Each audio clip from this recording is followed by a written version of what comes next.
అర్పిస్తాం, ప్రాణాలైనా అర్పిస్తాం. అక్రమ మైనింగ్ ఆపాలి, ఆపాలి, అక్రమ మైనింగ్ ఆపాలి, ఆపాలి. ప్రకృతి సంపదను కాపాడుకుంటాం, ప్రకృతి సంపదను ఇంటిగ్రేటెడ్ పాఠశాలను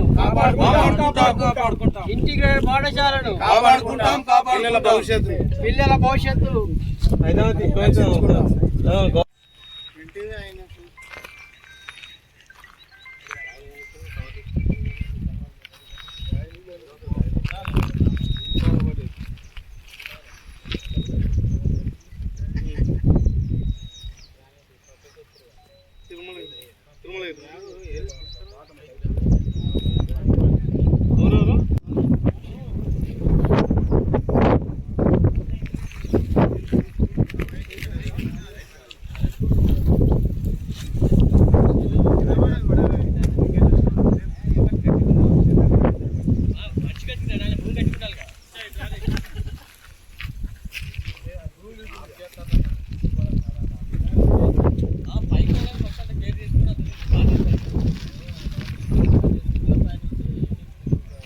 మేము నిలుపుదల చేయడం కోసం, మా యొక్క ప్రకృతి సంపదను కాపాడుకోవడం కోసం గతంలో మేము చేసిన కార్యక్రమాలలో చాలా వరకు పిల్లల భవిష్యత్తు కోసం స్కూల్ విషయంలో చాలా డెవలప్మెంట్ చేశాం.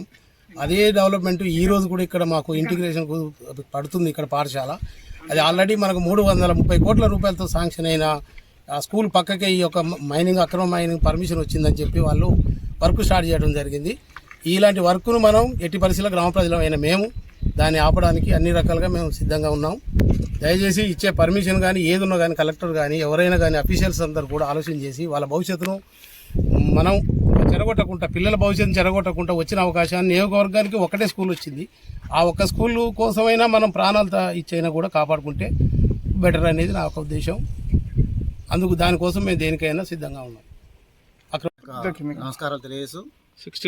మేము తొండ గ్రామంలో గత 10 సంవత్సరాల నుంచి కొన్ని కార్యక్రమాలు చేసుకుంటూ వస్తున్నాం. అందరినీ గ్రామంలో అన్ని పార్టీల వాళ్ళని కలుపుకుంటూ మంచి పనులను ప్రోత్సహించుకుంటూ వస్తున్నాం. పూర్వ విద్యార్థులు అందరూ కలిసి ఒక 10-12 లక్షలు కలిసి పెట్టి ఒక ఇంగ్లీష్ మీడియాన్ని ఏర్పాటు చేయడం జరిగింది. ఆ స్కూల్ను ఇప్పటికి కూడా చాలా బ్రహ్మాండంగా నడిపిస్తున్నారు. అన్ని రాజకీయ పార్టీలు ఏదైనా 330 కోట్లతోటి మనకు ఇంటిగ్రేటెడ్ స్కూల్ శాంక్షన్ అయింది. ఈ నియోజకవర్గానికి చాలా అందుబాటులో ఉంటుంది. మన ఊరికి ఇంకా చాలా బాగుంటుంది. దీనికి ప్రకృతి వనంగా మనం ఇది గుట్టను కనుక తీర్చిదిద్దుకుంటే స్కూల్కు చాలా అందాన్ని ఇస్తుంది.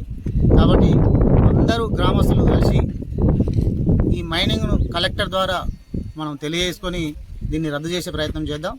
మన ఊరిని, మన ప్రకృతిని మనం కాపాడుకుందాం.